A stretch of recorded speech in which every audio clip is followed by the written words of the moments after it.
The Lost Year, Chapter 17, Mudslide. Merlin blinked awake to what looked like a deep green canopy. She frowned. Her bed didn't have a canopy.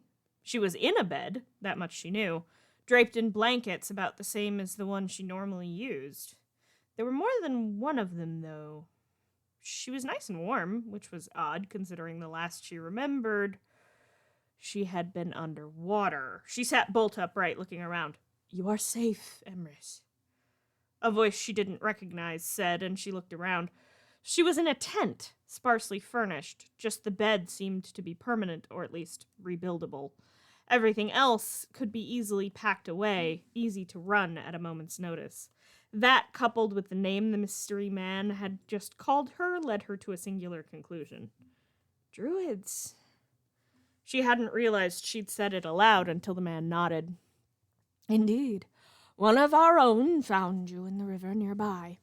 It had overborne its banks and washed you ashore. It appeared you took a blow to the head. How are you feeling, Emrys?" The man asked, bowing again. She swung her legs off the short bed. "Fine, thank you, and it's Merlin, if you don't mind," she said with a slight smile. The man looked a little confused, but nodded. "I am Elias, Merlin. Isildir asked that I watch over you until you awoke." "Isildir?" she asked, rubbing her head slightly. "He is our camp's leader," Elias said, nodding. Reaching over to a small stack of cloth, he picked up a familiar forest green cloak. "We managed to repair your cloak," he said, handing it over to her. She smiled. The stitching was nearly invisible. Only an experienced seamstress would be able to tell it had ever been damaged. She pulled off her gloves, tucking them into her pockets. "You didn't happen to see my horse, did you?" she asked as she stood. "No, my apologies," Elias said, bowing his head. "It's fine, I was sort of joking. I expect the storm swept me quite a ways downriver. Why are you in Camelot?" she asked, raking a hand through her hair, untangling twigs and leaves. Before Elias could answer, a commotion came from outside. Both of them rushed out just in time to see an embankment several tents were built against begin to shift and slide. The storm had loosened the earth too much, and now the whole thing was going to come sliding into the camp. A child screamed, and time slowed. Everything around Merlin was moving at a snail's pace as she rushed forward and threw up a hand, sending the embankment back the way it had come, the threat rushing backwards with the force of her magic, as time righted itself. Many blinked and looked around. Age-old instincts had Merlin jerking her hand down, scrambling for an excuse, but before she could make the connection between her mouth and her brain, the druids around her all bowed. She blinked as something slammed into her. Looking down, she spotted a small red-haired child sobbing into her skirts. "Thank you, Emrys. You saved us," the child said, looking up, tears gleaming on his face. Merlin sank down and returned his hug. She was having some difficulty breathing. She'd never seen a reaction like this to her magic. Even her mother would have scolded her for taking such a risk. She smiled as the child pulled back and smiled at her. The storm had come so quickly they hadn't had time to run for any kind of cover, even if there had been cover to be found. Many of their number had been separated from the group in the mass of confusion, spooked horses, and the dark of the deluge.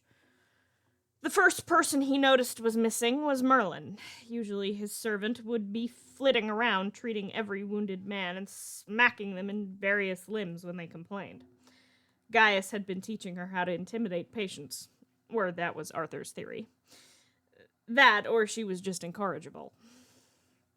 But she was blatantly absent, leaving Galahad and Leon to care for those injured. Her horse showed up a few hours into their assessment of everything they had lost. It had been scratched, covered in twigs and leaves, and the reins a tangled mess. There was no sign of its rider. Arthur swore under his breath.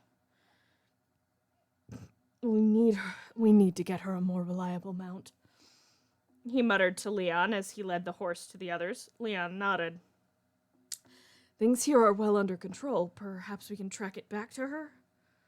Leon suggested, and Arthur nodded. Franken, you and Wylan are in charge. Willis, get Dancer and Sedwin ready along with your horse.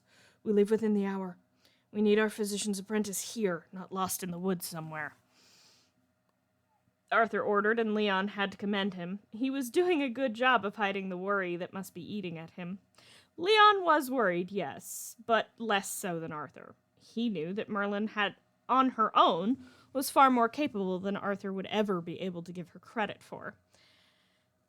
He knew her secret. She had no clue he knew, but he decided that was for the best for now.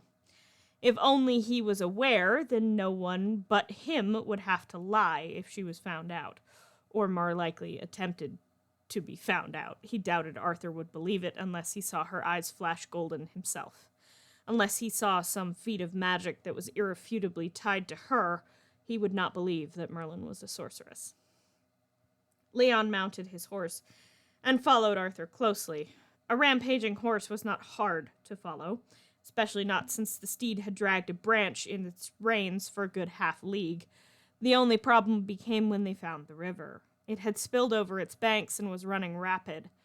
The horse's trail ended at the water, but a spot of bright red caught Leon's eye. Wading into shin-deep water, he reached down and pulled out a scrap of very familiar red cloth.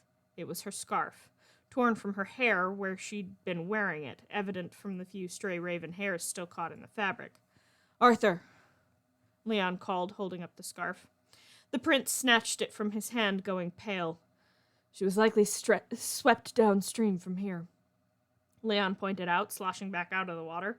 Willis frowned, clearly wanting to comment that if Merlin had been underwater during the storm, with all the debris that was still swirling through the river, it was unlikely she could have left the water under her own power. Leon was glad he didn't mention it. Arthur got very upset if there was any possibility of not seeing Merlin again. The possibility that he had lost her while out searching for Morgana again might break him. Leon could see that Morgana's kidnapping had deeply affected Arthur. She had been as close as a sister to him, one of the only people he truly trusted, for better or worse. Leon let out a sigh and mounted back up. Shall we search downstream, sire? He asked, and Arthur nodded, still looking as though he'd seen a ghost, Merlin's scarf wrapped around his gloved hand.